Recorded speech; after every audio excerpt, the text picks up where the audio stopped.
Le client a toujours raison. C'est un modèle d'affaires. C'est pas un élément invariable du métier. C'est un choix personnel au même titre que d'établir un système de prix compétitif. Je pense que personnellement, c'est important de distinguer les éléments qui constituent le design séparément des éléments qui sont propres juste à un marché. Les marchés sont régionaux, instables et constamment en changement, alors que la méthodologie du design, elle, est universelle. Je crois que le débat ici gravite autour de l'ambiguïté qui existe par rapport à la définition même des services en communication graphique. Ok, c'est délicat ce que je vais dire, mais je vous en supplie.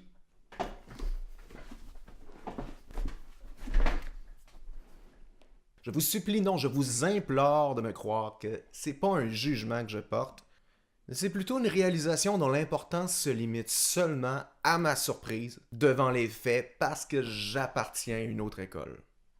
Mais bref, en côtoyant certains graphistes d'une autre génération, j'ai cru remarquer que certains d'entre eux avaient l'impression que leur travail se limitait à mettre en image les idées de leurs clients. Et la raison pour laquelle ça me surprend, c'est simplement parce que ma génération a grandi dans l'abondance de théories de design, dans les livres, dans les conférences, dans les podcasts.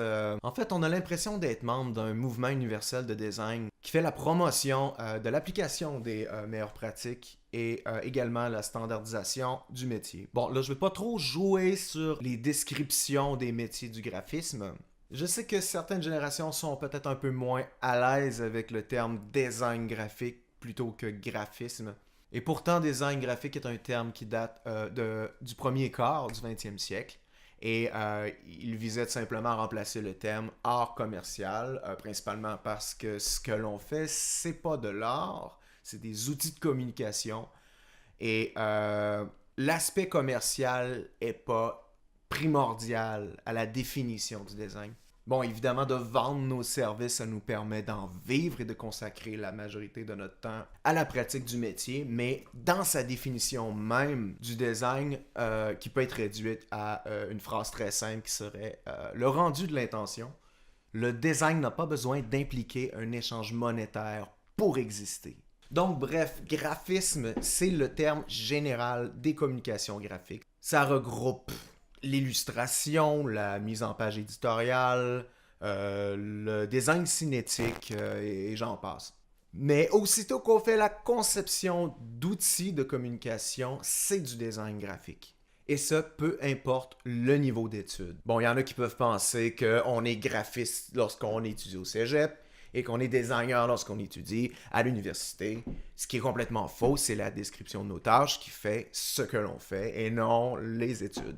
Le design graphique, c'est pas de mettre les idées du client en image, mais c'est plutôt imaginer quel outil de communication serait le plus adapté aux besoins du client et ensuite le matérialiser.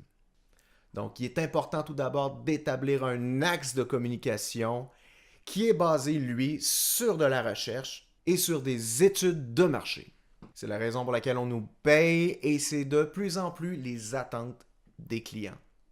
Et ça, c'est important de le clarifier au tout début de notre relation d'affaires avec des clients afin d'éviter toutes sortes d'ambiguïtés sur la séparation des rôles et la séparation des pouvoirs.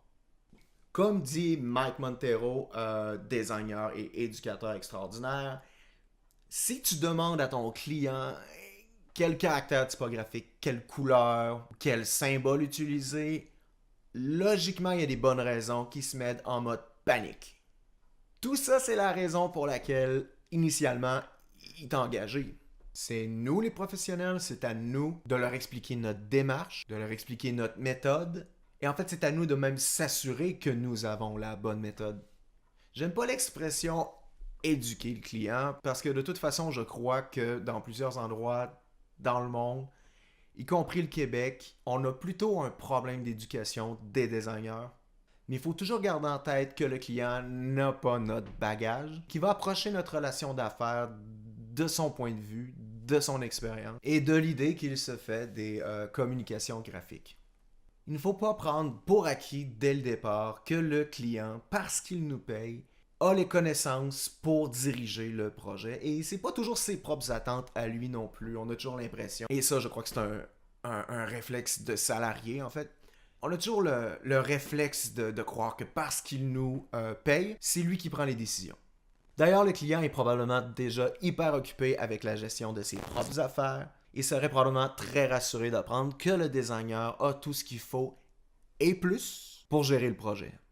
Et là, ça peut avoir l'air un peu excessif ce que je vais dire, mais en théorie, c'est le travail, la responsabilité du designer d'avoir le dernier mot sur tout. En tant que professionnel et en tant qu'expert, c'est notre responsabilité de dire non et d'ensuite proposer des meilleures solutions. Là, lorsque ça s'applique, bien sûr, si le client a des extrêmement bonnes idées, on n'a aucune raison de ne pas les suivre, mais c'est pas la formule de base habituelle. Donc, je m'explique par rapport à dire le dernier mot. C'est à nous de couler les clauses finales dans le contrat. Donc, on fait une première proposition, le client discute, il fait ses propres propositions, mais on n'est pas tenu d'accepter tous les clauses parce que certaines clauses peuvent nuire au projet et ça, on le sait très bien.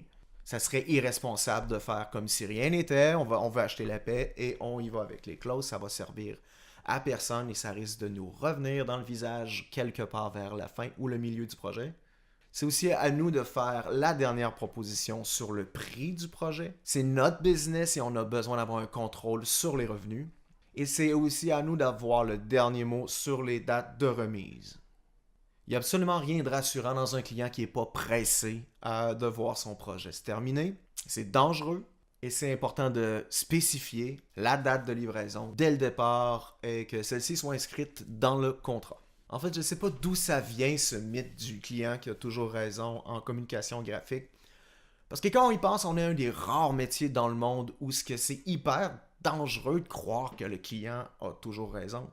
Bon, ceci étant dit, cette situation nous transmet énormément de responsabilités. On peut pas dire non, avoir le dernier mot juste parce qu'on a envie, par exercice de pouvoir ou quoi que ce soit. Chacune de nos propositions et de nos décisions doivent être soutenues par de la recherche pertinente et non pas par des humeurs ou des instincts ou quoi que ce soit. Et aussi, très important, notre expertise se termine là où celle du client débute. En théorie, le client connaît bien son marché et son secteur d'activité.